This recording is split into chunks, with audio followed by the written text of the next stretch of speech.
Hi friends, welcome back to my channel. Friends, మీకు కనుక మా వీడియోస్ నచ్చినట్టయితే లైక్ చేసి సబ్స్క్రైబ్ అయితే చేయండి. ఇక టాపిక్లోకి వెళ్దాం. ఫ్రెండ్స్, ఈ వెహికల్ అయితే అమ్మకానికి ఉంది. ఇదైతే ప్రస్తుతానికి అయితే ఢిల్లీలో ఉంది. వెహికల్ పరంగా ఎలాంటి ఇష్యూస్ అయితే లేవు. మీరైతే 4 దిక్కులో చూడొచ్చు. ఎక్కడ కూడా scratchless non accidental vehicle. Interior పరంగా కూడా చూడొచ్చు. ఏ సీట్ కవర్ కూడా డ్యామేజ్ కాలేదు. Power steering, power Windows, automatic version ఈ వెహికల్ అయితే. టైర్స్ కూడా 70% వరకు టైర్స్ అవుతున్నాయి. స్టెప్నీ కూడా అవైలబుల్గా ఉంది. ఇంజన్ కూడా చాలా చక్కగా అవుతుంది. ఏసీ కూడా మేమైతే ఆల్రెడీ చెక్ చేయించాము. మంచి కూలింగ్లో మంచి స్టాండర్డ్ వర్షన్లో అయితే వెహికల్ ఉంది. కార్ పేరు వచ్చేసి Maruti Suzuki Celerio VXI pure automatic.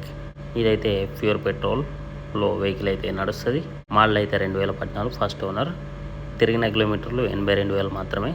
Price 2,65,000 అయితే చెప్తున్నారు. బార్గెనింగ్ ఉంది. ఎవరికైనా నచ్చితే కాంటాక్ట్ నెంబర్ డిస్ప్లే అవుతుంది, కాంటాక్ట్ కండి.